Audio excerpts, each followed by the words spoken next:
Give me that ID again. Showed you the ID. I showed it to you. So what? I showed you the ID. You do what? I showed you the ID. Could you let me see the ID again? Huh? No. No? Will someone else ask him for the ID? Will you ask him for it? He won't let me see it again. You didn't see it. You didn't see it. They didn't see it. Excuse me? Are you prepared to stand here all night if we decide to stay? I guess, yeah. All right, well, you just stay right there then. And you just stay and stand. Why aren't you letting us go to that desk like we were able to do last year? No, he's not. He's not a U.S. employee. This is a public Did institution. Elon Musk hire you? Who do you work for? Who do you work for? Are you not aware of? Are you even Who do you work for? I'm a federal employee working for the education. Meanwhile, Thanks for joining us on Breaking the News. Let's talk education because the report cards are in and they are not looking great for national test scores for our K through 12 students. The scores, most of you remember us talking about it, they took a nosedive during COVID, but many in education were hoping they would bounce back by this year especially, but it's just not happening yet. Education Department. Why nominate Linda McMahon to be the Education Department Secretary if you're going to get rid of the Education Department? Because I told Linda, I hope you do a great job and put yourself out of a job.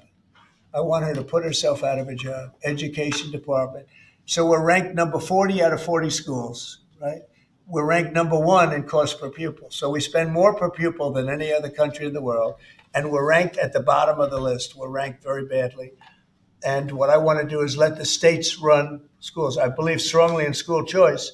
But in addition to that, I want the states to run schools. And I want Linda to put herself out of a job. So do you think that's something you can do with an executive order? Or you can I'd like to be able to do it. Congress Yeah, I'd like to be able to. Look, if I could give the schools back to Iowa and Idaho and Indiana and all these places that run properly, there's many of them. I think so. If you look at the list, Denmark, Sweden, Norway, believe it or not, China's doing very well on that list. A list of well-educated, where they run their school system well. You have a lot of countries, not surprising names. I think that if you moved our schools into some of these states that are really well-run states, they would be as good as Denmark and Norway and Sweden and some of the other states. And then you'd have the laggards, and you know who they are. I don't have to go to it, but you'd have the laggards, the same laggards that are laggards with everything else, including crime. But even them, you'll break it into systems. As an example, if you went to New York, you go to Westchester County, you go to Dutchess County, you go to Suffolk and Long Island and Nassau and Long Island. You have maybe 6 or 7 locations. And you have New York City, which would include the 5 boroughs. And I think even that would run much better than it does right now. Same thing with Los Angeles or California. You'd have Riverside. You'd break it up into 6 or 7, but most of them would be states, and you'd have one. Like in Iowa, you give it to the state of Iowa. You give it to the state of Indiana. These are really well-run states. They don't have debt. They don't have problems. They don't have any crimes, relatively speaking, to speak of. And you would have education that would be the equivalent of Norway and Denmark and various other places that are at the top of the list. So we're at the bottom of the list, and we're the most expensive. We're at the top of the list when it comes to cost per pupil. We spend more money per pupil than any other nation in the world, and yet we're rated number 40. The last ratings came out, you saw them. So they talk about 40 countries. We're rated number 40. And I say that if we did this, we would go 20, 30 notches up. We could do great. And we would have some of the best districts in the world. What's up, y'all? Gerald here, creator of Gospel Chops and your host for this YouTube channel, back with another video. Now, y'all, we are in a situation where the Democratic Party, from coast to coast, are in an uproar, are in a moment of upheaval, and they don't know what to do because Donald Trump 2.0 is coming on so strong. Not only with Donald Trump himself, but with J.D. Vance as the vice president, with Elon Musk as the first buddy. They don't know what to do with it. They've never faced a situation like this before, so they are acting erratically. They're scrambling and on the brink of what Elon Musk has uncovered with his staff over at USAID.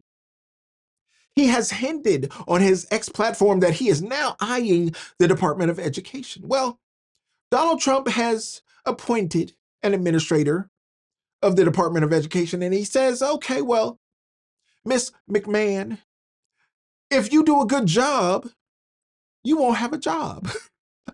How is that, y'all? That's the weirdest thing I've ever heard of. Well, if you do a good job, you will dissolve this department. It will be no more, and you will be out of a job by doing a good job. Well, that's what she's faced with. And these people, these elected officials, these congressmen and women who have sat there on their hands during the Joe Biden administration during COVID and done nothing effectual. They are now saying, oh, well, we need to get into the Department of Education. We need to make noise. We need to meet with somebody. We need a meeting. We need to enact change in this department. No, it's too late. Because the American people, thanks to social media, thanks to platforms like X, thank God Elon Musk overpaid for that platform and exposed the truth. Because now everybody can see what's going on. And thanks to him and his team going in there with Doge and uncovering some things, we can say, hey, there's a good chance, there's a likelihood that if you crawl through the records of the Department of Education, you're going to find waste, fraud, and abuse. Let's shut it down because we are paying more per pupil than any other country that is monitored. And yet we are ranked last amongst all the countries that are monitored. Why is that? That Americans are falling behind in reading, writing, and arithmetic. I bet if you had some kind of measurement for American students in social initiatives, for transgenderism and transformerism, with pink and blue and purple-haired teachers, I bet we'd come in number one on that. And yet we're spending so much money per student, and they can't read. Anybody who does the work that I do in the hood, in the community, you know, they can't read. Yo, I'm about to publish a book right now, and the people that I want to read it can't read it. Yo, this is a faith-based channel, and we know that even though we push certain things and we try to get y'all to read your Bibles, but we know a certain percentage of the community can't read at all. So how you gonna try to convince them to read all those complicated words in the Bible? And they can't read the basic words. Thanks to America's education system.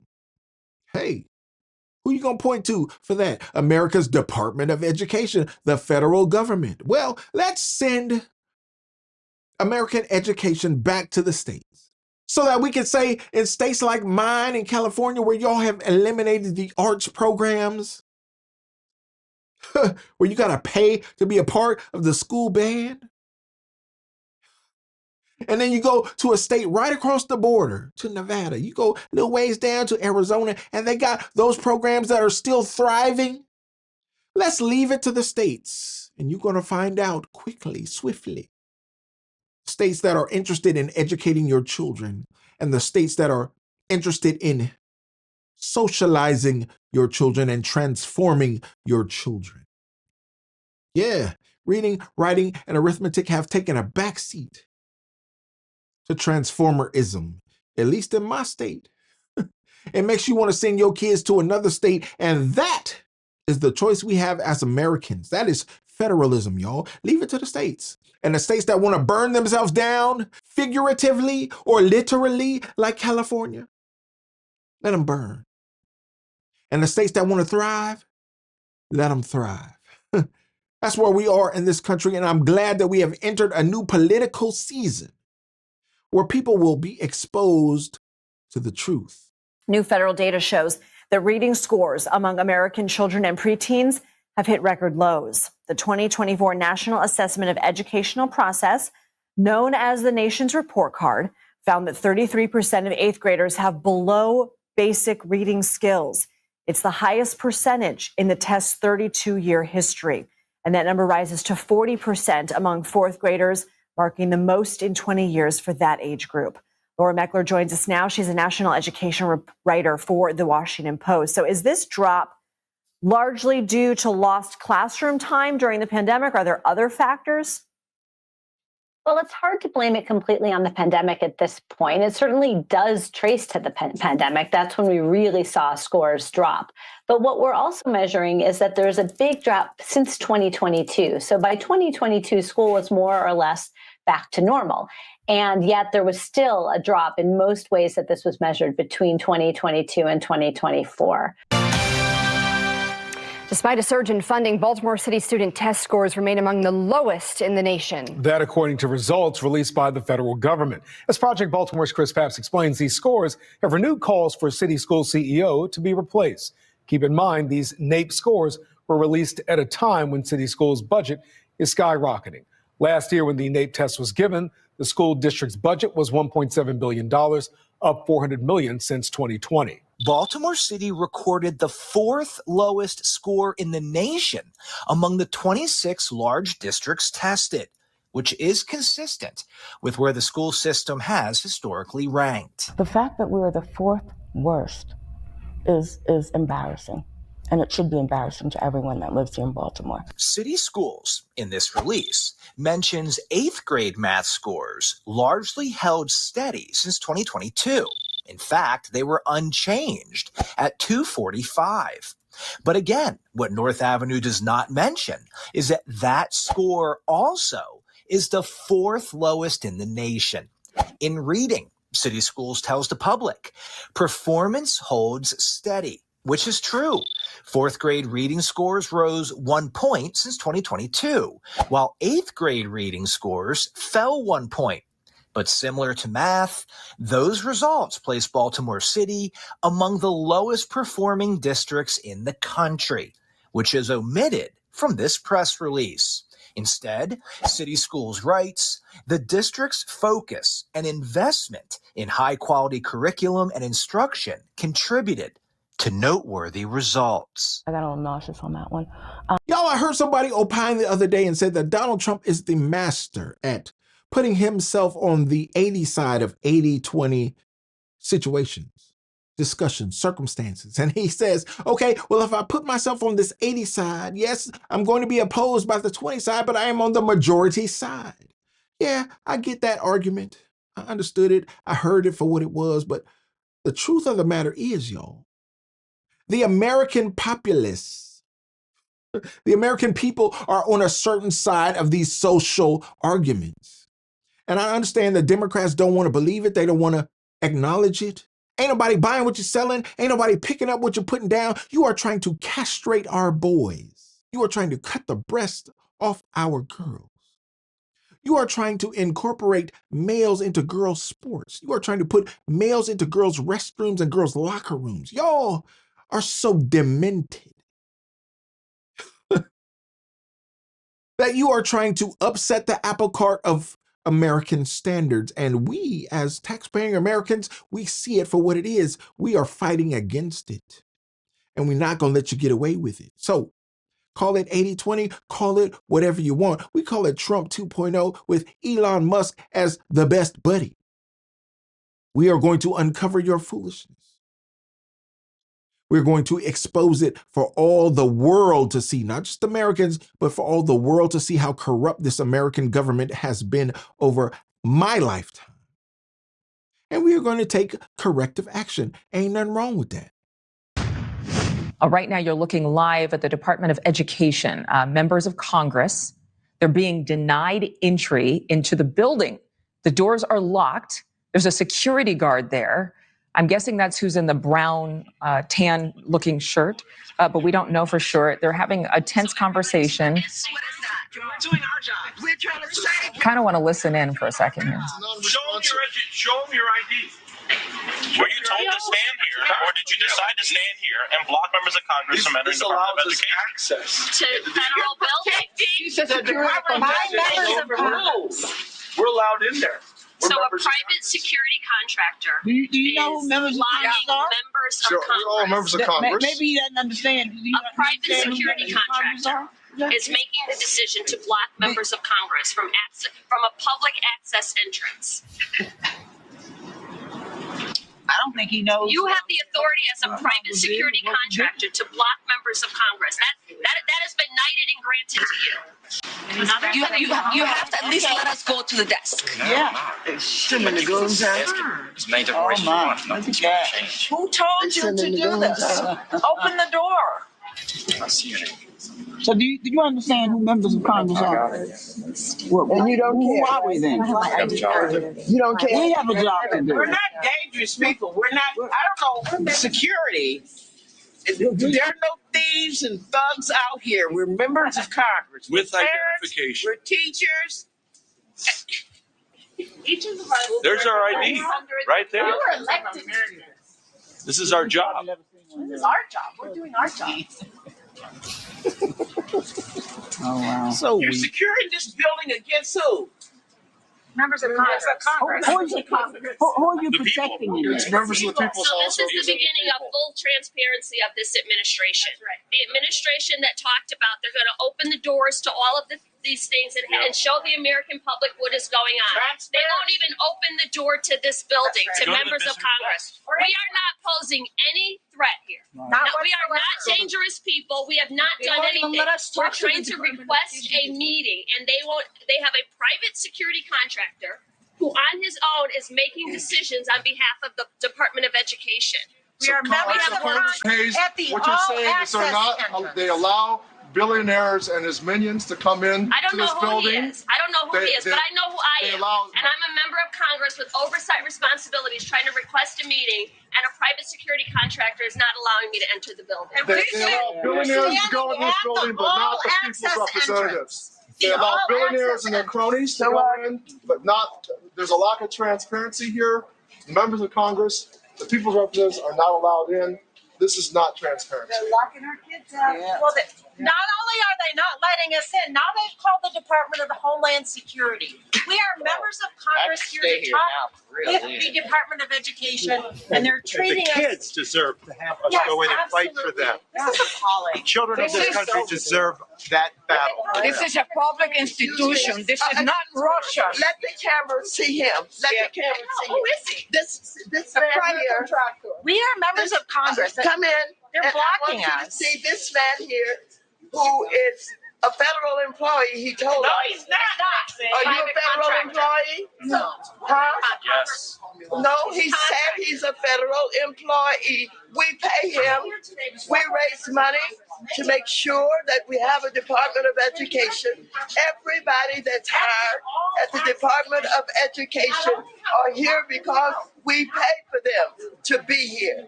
He's standing here today, blocking the door, and he can't give us a good reason why he's blocking this door. Make sure they see right here.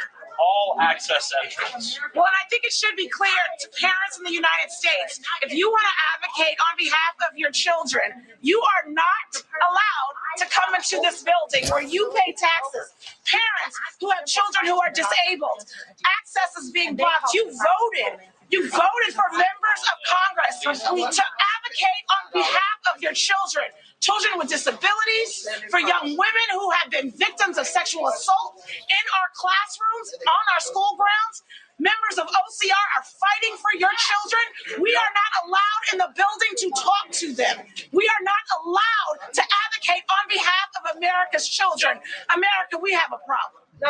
And there you have it, y'all. The Democrat Party has shown that it is not ready.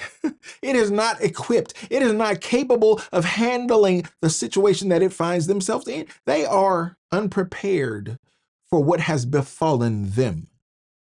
Because all of their shenanigans, all of their foolishness is going to be exposed to the American people like you and I, tax-paying American citizens, law-abiding citizens, who have paid into this system only for the Democrats to let us down when they were in power, specifically over the last 4 years of this administration, where they have let so many illegal aliens flood into this country. And I know if you felt anything like I felt, you felt like you couldn't do anything about it. You felt like the opposition was insurmountable. But we knew all along that Joe Biden wasn't the president of the United States. He was a figurehead, but somebody else behind the scenes was running this show. Well, we're going to find out. And you're finding out day by day as these Democrats come out kicking and screaming and flailing. You're seeing somebody scared. Somebody is terrified. Somebody is afraid that their misdeeds and misgivings are going to be exposed to the American people. Y'all, we sitting here waiting. Expose it. Shine a light on it. Let us see what's going on, and we will react accordingly, because this should be a government by the people, for the people. Oh, we gonna get it taken care of, put it back in the hands of the people. And we know what to do with it. We got the right president for the right time in this country's history. And now is the time for us to make history by casting these Democrat politicians to the side, knowing that they meant nothing well for the American people. We are proud to be Americans. We are proud of that flag. We are proud of the history, although it is blemished, it is imperfect. We are proud of it because our ancestors helped build it, whether you are black, white, blue, green, red, yellow. We all played a part in the building of this country, and we are proud of the part that we played, and we are going to stand strong under this flag, under our president, Donald Trump 2.0. Y'all let me know what you think about this. I'd love to know your thoughts as these Democrats lose their mind over what is taking place in government and their shenanigans are being exposed. I'd love to know your thoughts in the comments, and don't forget to like the video, subscribe to the channel, and share the video so we can get more people involved in the conversation, y'all. And like I always say, always remember and never forget, without the gospel, it's just chops. Until next time, peace.